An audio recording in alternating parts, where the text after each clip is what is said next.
Did Fermat prove this theorem? This is the question that has shaken humanity for the centuries. No, he did not. Fermat claimed to have found a proof of the theorem at an early stage in his career. Much later, he spent time and effort proving the cases n equals 4 and n equals 5. Had he had a proof to his theorem earlier, there would have been no need for him to study specific cases. Fermat may have had one of the following proofs in mind when he wrote his famous comment. Fermat discovered and applied the method of infinite descent, which, in particular, can be used to prove FLT for n equals 4. This method can actually be used to prove a stronger statement than FLT for n equals 4, viz. x4 plus y4 equals z2 has no non-trivial integer solutions.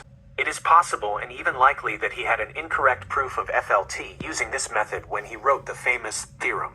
He had a wrong proof in mind. The following proof, proposed first by Lame, was thought to be correct, until Liouville pointed out the flaw, and by Kummer, which latter became an expert in the field. It is based on the incorrect assumption that prime decomposition is unique in all domains. The incorrect proof goes something like this. We only need to consider prime exponents. This is true. So consider xp plus yp equals zp. Let R be a primitive pth root of unity, complex number. Then the equation is the same as x plus y, x plus y, x plus r2y, x plus r, p minus 1, y, equals zp. Now consider the ring of the form a1 plus a2r plus a3r2 plus a, p minus 1, r, p minus 1, where each I is an integer.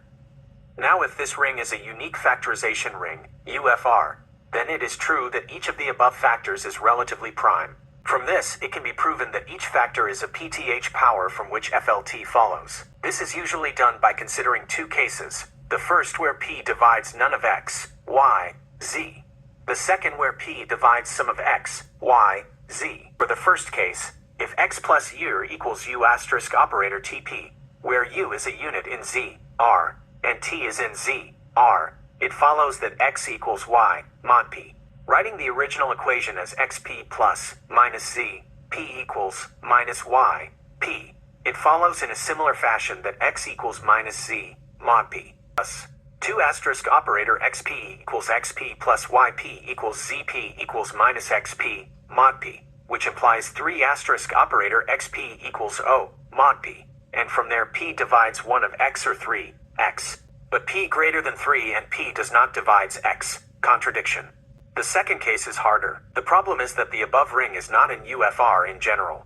Another argument for the belief that Fermat had no proof, and, furthermore, that he knew that he had no proof, is that the only place he ever mentioned the result was in that marginal comment in Bachet's Diophantus. If he really thought he had a proof, he would have announced the result publicly, or challenged some English mathematician to prove it.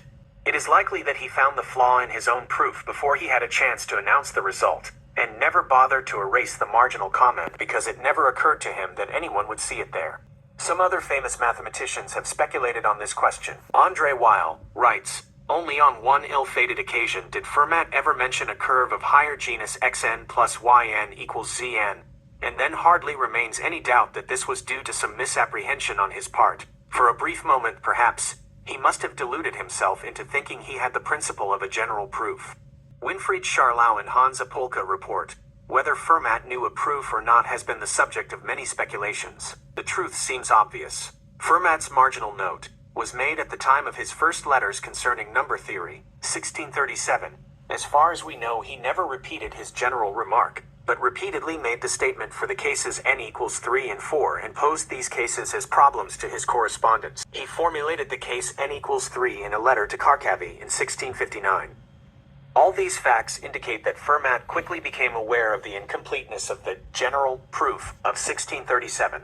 Of course, there was no reason for a public retraction of his privately made conjecture. However, it is important to keep in mind that Fermat's proof predates the publish or perish period of scientific research in which we are still living. If you want to learn math at the ultimate level, write the word ultimate in the comments.